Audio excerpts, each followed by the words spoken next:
We are now halfway through the year of 2026, and it has been really good so far. Resident Evil Requiem, 007 First Light, Forza Horizon 6, Tomodachi Life, Mouse PI for Hire, Lego Batman, and hey, at the time of recording, I'm playing through the new Star Fox. That game's really good. Those are some of my favorites. But there is still another half, and oh my god, this other half is insane. It was hard narrowing it down to 15. 15!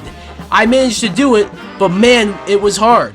To make things easier, usual rules say it has to be officially slated for 2026, even if it just has a year on it. If it doesn't even have that, it's not eligible for the list. Also, remakes are allowed, but really no other types of re-releases. No collections, no remasters, no ports, just remakes, and they have to be like significant looking remakes. This is also my opinion, and I'm also looking for games that really seem like they are gonna come this year. There are many games still slated for 2026, but I'm starting to doubt if they will actually come out this year, and at this point, it might actually be better if they get pushed, because there's just no room in 2026. Anyways, let's get into this. Hi guys, DPX here, counting down the top 15, my top 15 most anticipated games for the rest of 2026. Now before we get started, you know what to do. You should like this video, subscribe, and hit the bell, leave a comment, or I will frame you for a crime you did not commit. Number 15, Burger King foot lettuce. The last thing you'd want in your Burger King burger is someone's foot fungus, but as it turns out, that might be what you get. I'm gonna be honest with you. Wii Sports and Wii Sports Resort are some of my favorite games of all time. So many memories with these games, man. So I was beyond excited for Nintendo Switch Sports when that came out, which really disappointed me. It just felt low on content, and they didn't do anything to fix that for a while. But we are now getting Nintendo Switch Sports Resort, and god damn it, I'm excited again. I don't know if it's the fact that they are expanding the sports lineup to 12 sports, and introducing stuff like skateboarding and power cruising, or of course, thumb wrestling, the iconic thumb wrestling from the Direct. Maybe it's the return of classic sports like boxing, or maybe it's the fact that we're going back to Woohoo Island. Whatever it is, I'm hyped for Nintendo Switch Sports Resort as it releases for Switch 2 on October 22nd. Where is the number of the day? Where can it be? 14! I love Final Fantasy, whether it be turn-based or the newer action-oriented games. I cannot wait for Final Fantasy VII Revelation. Like that, oh my god, just fucking give it to me now. But let's not forget, we are getting a new turn-based game and an HD 2D no less this year with Final Fantasy Resonance. Now I was really excited to see this, but then a bit disappointed to find out it's kind of like a reworking of a mobile game, but so is Octopath Traveler 0, which I haven't played, but I heard was great. Plus, Brave Exvius, which is the mobile game that this game is based off of, is used more as like a basis for the story and characters in Resonance, while the game seems to kind of be transforming it into something different. Not to mention having special attacks that summon iconic Final Fantasy protagonists like Cloud, Terra, Tidus, Zidane. I'm excited to play Final Fantasy Resonance as it releases for Switch, Switch 2, PS5, Xbox Series, and PC on October 22nd, the same day as Switch Sports Resort.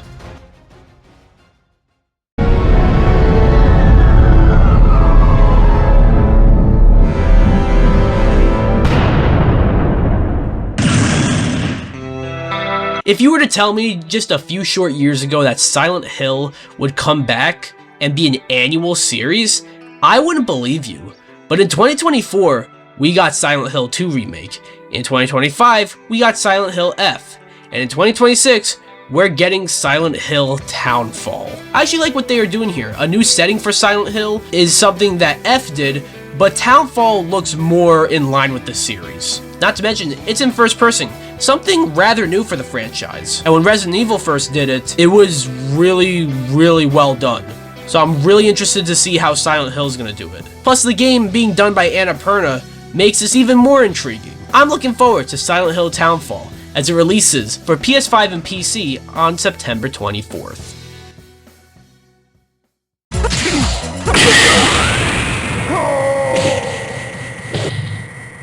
you win.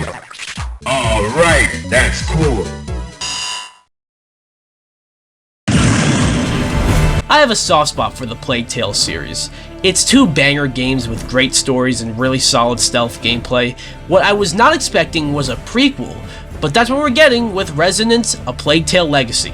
As I said, this game is serving as a prequel, taking place like 15 years before the events of the first two games in the series, even being the events that are often alluded to in the games. But the thing that really piques my interest is that this game is looking more action-oriented. This series has always excelled in stealth gameplay. Can it do action? We'll have to see, but I'm confident that Resonance: A Plague Tale Legacy will be great as it releases for PC, PS5, and Xbox Series, including day one on Game Pass on August 27th. Number 11. Your father will die. I've made it clear in many of my videos, I don't like Assassin's Creed. I think the vast majority of them are boring, samey, uninteresting stealth games. So I never thought I'd put one on a list like this. But I was always able to make an exception for Black Flag. So if any Assassin's Creed game makes a list like this, it only makes sense if it's Black Flag resynced. This is crazy considering I'm not only this excited for Assassin's Creed, but an Ubisoft game. But it seems like they are doing the right things, bringing back older talent, even the lead on the original Black Flag, not changing things that they don't feel needs to be changed, but changing enough to justify its existence, adding new content, and removing the modern stuff that is widely considered the weakest part of the original Black Flag. This game seems to be a remake doing the things that a remake should be doing. I can't believe I'm saying this, but I'm actually really excited for Assassin's Creed Black Flag Resynced as it releases for PC, PS5, and Xbox Series on July 9th.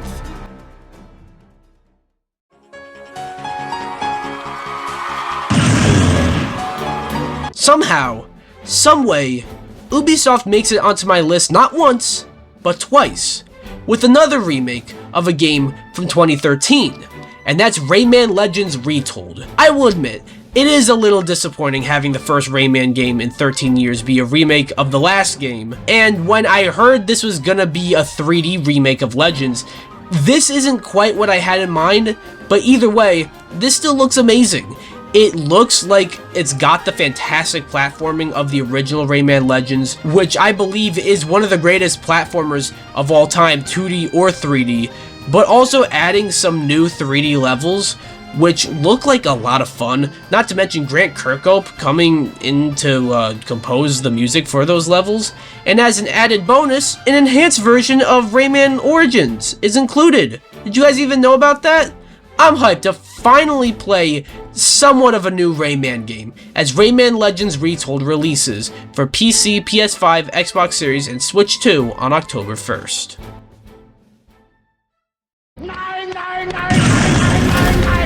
Xbox is having its 25th anniversary.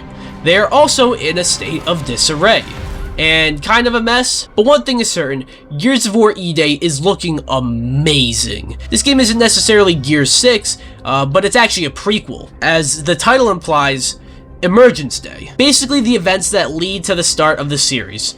It's rather interesting seeing the world before everything happens and a less experienced Marcus Phoenix, along with, judging by the trailers, some emotional moments. Maybe even some moments of fan service, seeing characters that you haven't seen in many games appear here because this is before they get killed off or disappear. As for the gameplay, it looks sick. I can't wait to play Gears of War E-Day on Xbox Series and PC, including day one on Game Pass on October 6th.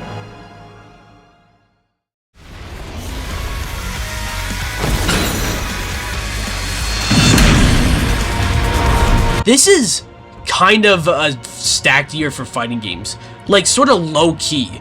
We already got 2XKO and Invincible Versus, two really solid fighting games that have noticeable flaws, but are a lot of fun. But that's not all, because we are also getting an Avatar fighting game, an Avatar Legends, the fighting game.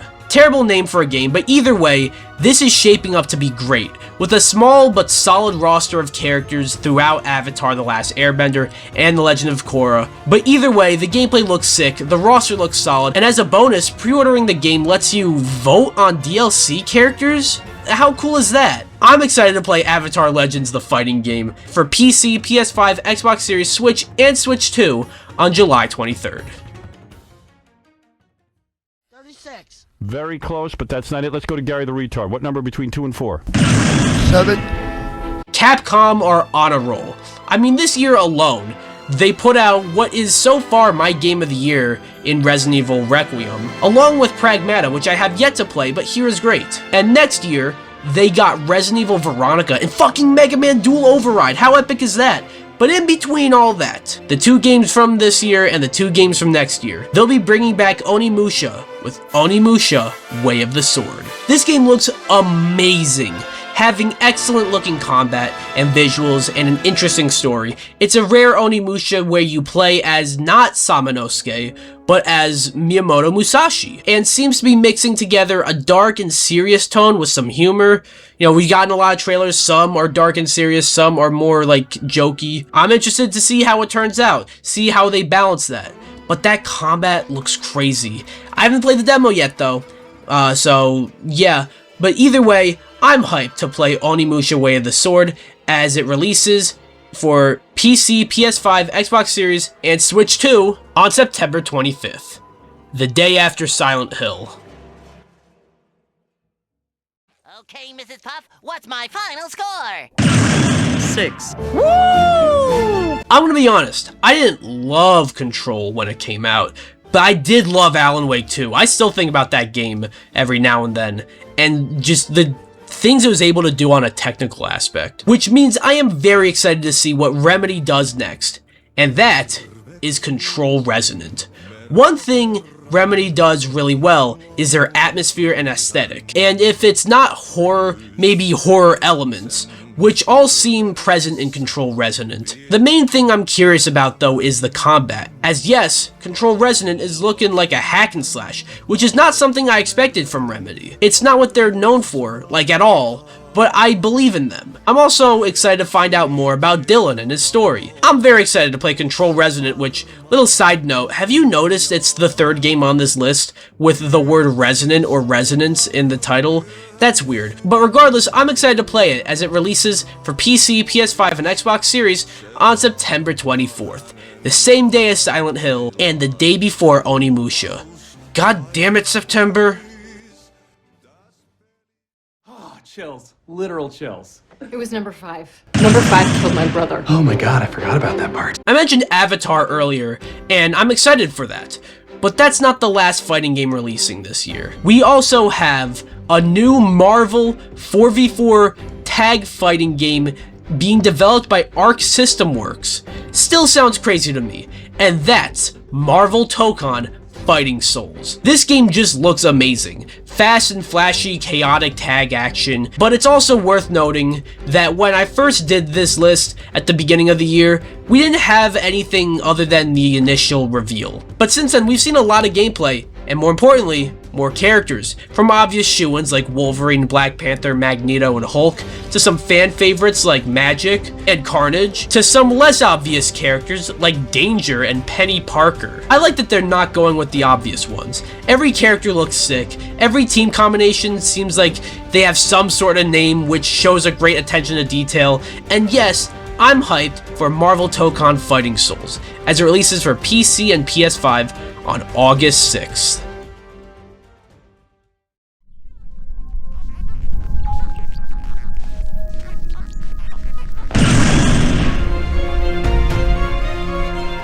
A number of months ago, I realized it had been 12 years since we got a brand new Castlevania, one that isn't like a collection or a mobile game. It was really the only sort of retro franchise that was considered dead that hadn't come back in the past 10 years. But that's changing with Castlevania Belmont's Curse. Konami looks like they are doing like an apology tour right now, with Castlevania being a part of it.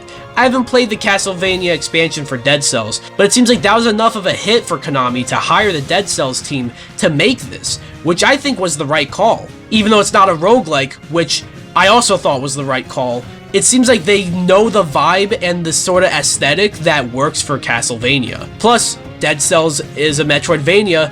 Castlevania is the Vania part in Metroidvania, so bada bing bada boom. And it looks like it's really adapting some modern Metroidvania elements. The art style looks sick, and the gameplay looks sick. I'm just excited beyond belief to see that Castlevania is finally coming back as Belmont's Curse comes out for PC, PS5, and Xbox Series on October 15th, with a Switch version coming down the line.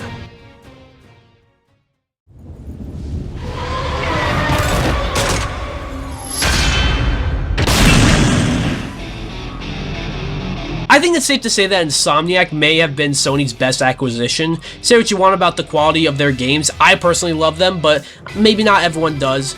I'm talking more about their output and ability to actually, put out games. And we are getting their 4th game of the generation with Wolverine. Wow! Does this game look amazing. It looks like it's mixing some bloody and gory action with some surprisingly interesting looking stealth gameplay. It just looks so good, and it seems to understand Wolverine. There were once concerns that this wouldn't be M-rated, but oh yeah it is. It's looking as bloody and gory as a Wolverine game should be. Not to mention, the story is seemingly interesting with other X-Men characters making appearances, but this taking place before the X-Men have actually formed. I cannot wait to finally play Wolverine as it releases for PS5 on September 15th. What kind of pencil do we take again? Number 2. Take a number 2. Looks like you took a big number 2. All gaming is subjective. What might be your favorite game of all time is not at all what someone else's favorite game of all time. It might be their least favorite game of all time. Who knows? In a similar vein, say Metacritic. Just because what they have listed as the greatest games ever made, that does not mean it's a factual list of games. But I also think it's worth noting when something is the best reviewed game on a site like Metacritic. Case in point, The Legend of Zelda: Ocarina of Time is the highest reviewed game of all time when it comes to Metacritic. And it's getting a remake, a full-blown remake, on the Switch too. Now sure, we didn't actually get to see anything for this game, which certainly is very disappointing, and almost held it back from this spot on the list. It almost placed lower because of that. But come on, it's a remake of not just any game, but Ocarina of Time, a game commonly referred to as the greatest game ever made. I'm interested to see what this remake looks like. How different is it really? I want to know more, but the idea of an Ocarina of Time remake already sells me. And I know we got one already on the 3DS, but that was different. This one, it seems like they're doing a full-blown remake. I am beyond excited for Legend of Zelda: Ocarina of Time remake as it releases for Switch 2 sometime this year.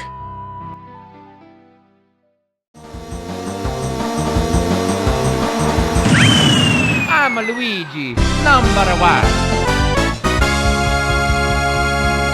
I remember at the beginning of the year, when I made this list, I started the video with GTA 6 at number 0. Specifically because, A, it just felt obvious and almost unfair to have that on the list. But also, we weren't confident it was gonna make its November release date. And I didn't want to look silly 2 years in a row putting it at number 1, only for it to get delayed out of the year. But I also said, once I revisit this list halfway through the year, and GTA 6's release date hasn't changed, well, it'll be my number 1. And not only has it not changed, Rockstar have made it crystal clear that GTA 6 is coming out this year. So it is number 1 on my list. I feel like I can't even really do this game justice.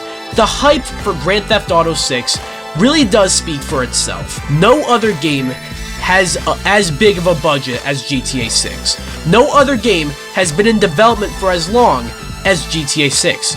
No other game has had entire workplaces taking off to play it on release. That's real, go look that up. No other game, nay, entertainment product, has had the hype that Grand Theft Auto 6 has had thus far, and mind you, we still have another 4 months to go. Say what you want about some very, to say the least, questionable things, like the $80 price tag, which I can kind of get behind, sure, but on top of that, the $100 Ultimate Edition that locks somewhat important stuff behind it, and the fact that the physical release is just a code in a box, I'm not even thrilled about those things, like, at all. But the wait for this game and the event it will be upon release simply outweigh those issues. And that's not even mentioning what we've seen, which, to be fair, we haven't seen gameplay. But the trailers have shown us at least an idea of what the game will look like. And if it looks even half as good as that, holy shit. And additionally, I am so ready to follow the story of Lucia and Jason and see the type of hijinks they get into. It's a very unique dynamic that I don't think we've really seen in GTA, at least not in the forefront like this. But even without seeing gameplay, the tangibility of GTA 6 alone, 13 years in the making. I hadn't even graduated elementary school yet when GTA 5 came out. Now I'm about to graduate college. Did I make some of you guys feel old? Understatement of the century to say I am excited for Grand Theft Auto 6 as it finally releases for PS5 and Xbox Series on November 19th. So yeah, that was my list. GTA 6 is gonna be massive, like way bigger than anything else that comes out this year. But don't let that fool you, because with all these big games coming out, like, this is gonna be a really... I think we're gonna end the year with a really solid year. What games are you most looking forward to? What games did I exclude? I know there's a lot that's coming out. You know, I didn't include Ace Combat. I know a lot of people are looking forward to that game. It's never really been my thing. Comment below. Anyways, be sure to comment, subscribe, or I will frame you for a crime you did not commit.